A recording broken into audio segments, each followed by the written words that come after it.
ऐसा व्यक्ति जो भारत के किसी प्रदेश का सिर्फ 3 साल के लिए मुख्यमंत्री रहा है, लेकिन फिर भी उसे भारत रत्न से सम्मानित किया जा रहा है। आखिर आज की इस वीडियो में हम जानने वाले हैं कर्पूरी ठाकुर के बारे में, जिनको डिसाइड किया गया है कि उन्हें भारत रत्न से ऑनर किया जाएगा। आइए जानते हैं उनकी लाइफ के बारे में। कर्पूरी ठाकुर का जन्म बिहार के समस्तीपुर ज़िले में 1924 में हुआ था। और अगर आप 1924 से लेकर 1947 की टाइमलाइन देखें तो ये एक ऐसा समय था जहाँ पर देश का काफ़ी ज़्यादा यूथ महात्मा गांधी से इंस्पायर्ड था। कर्पूरी ठाकुर भी काफ़ी लोगों की तरीके से इस समय स्टूडेंट एक्टिविज़म में इन्वॉल्व थे। वो इतने ज़्यादा इंस्पायर हो जाते हैं कि 1940 के दशक में वो क्विट इंडिया मूवमेंट में डायरेक्टली इन्वॉल्व हो जाते हैं। इसकी वजह से उन्हें काफ़ी प्रॉब्लम्स भी झेलनी पड़ती हैं। इनफैक्ट उन्हें 26 महीने के लिए जेल में जाना पड़ता है। अब आप एक्सपेक्ट कर रहे होंगे कि आज़ादी हो जाएगी तो उन्हें कोई ना कोई ऑनर ज़रूर मिलेगा, लेकिन ऐसा नहीं होता है।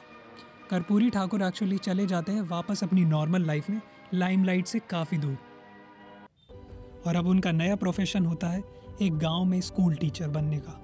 लेकिन वो कहते हैं ना, जिसका काम उसी को साजे। वो एक कमबैक करते हैं बिहार की पॉलिटिक्स में और वो पहली बार विधायक बनते हैं 1952 में।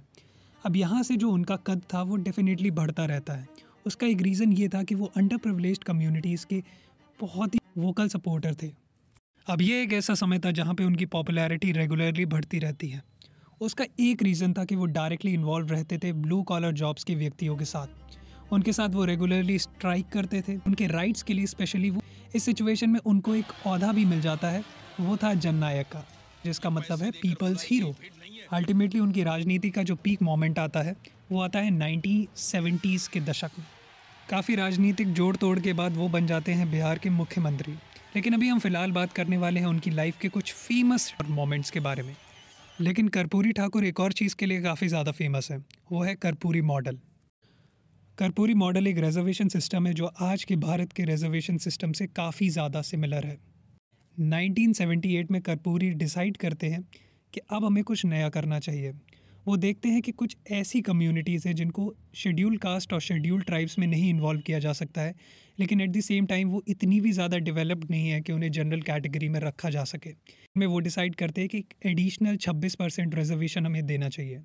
उस 26% रिजर्वेशन में वो कम्युनिटीज़ तो थी ही, लेकिन साथ में 3% रिजर्वेशन महिलाओं के लिए था। अब ये काफ़ी इंपॉर्टेंट बन जाता है आज से 50 साल पहले, जहाँ पर उतने राइट्स नहीं दिए जाते थे महिलाओं को। तो आप कह सकते हैं कि वो काफ़ी ज़्यादा विजनरी व्यक्ति थे। साथ में कर्पूरी ठाकुर को इसके लिए भी क्रेडिट किया जाता है क्योंकि उन्होंने बिहार में शराब पर पूरी तरीके से बैन लगाया। और आज भी आप देख सकते हैं कि बिहार में शराब एक बहुत बड़ा इशू है, लेकिन कई लोग उन्हें एक चीज़ के लिए क्रिटिसाइज़ करते हैं। ऐसा माना जाता है कि कर्पूरी ठाकुर काफ़ी ज़्यादा फेवर में रहते थे हिंदी लैंग्वेज के, जिसकी वजह से उन्होंने डिसाइड किया एजुकेशन मिनिस्टर बनते हुए कि अब हमें कुछ नया फिर से करना है। और इसके लिए वो इंग्लिश को एज अ कंपलसरी लैंग्वेज हटा देते हैं और वो कहते हैं कि चलिए अब हिंदी में पढ़ाई करते हैं। लेकिन आज भी लोग मानते हैं कि बिहार के स्टूडेंट्स एक डिसएडवांटेजियस सिचुएशन में इसीलिए रहते हैं क्योंकि इंग्लिश को कभी कंपलसरी लैंग्वेज की तरीके से रखा ही नहीं गया। तो अल्टीमेटली ये कर्पूरी ठाकुर की लाइफ के कुछ मोमेंट्स थे। अब कई लोग सोच रहे हैं इस भारत रत्न को देने की क्या इम्प्लीकेशंस हैं। कई लोगों का कहना है कि Bharatiya Janata party OBC communities के वोट को कैप्चर करना चाह रही है, मे बी। तो कुछ लोगों का कहना है कि नीतीश कुमार एक बार फिर से एनडीए में शामिल होंगे। नीतीश कुमार को डेफिनेटली एक बहुत बड़ा सपोर्टर माना जाता है कर्पूरी ठाकुर का। नीतीश कुमार एनडीए में वापस आएंगे कि नहीं आएंगे ये तो फ्यूचर ही बता सकता है, लेकिन आज की जो खबर थी वो यही थी।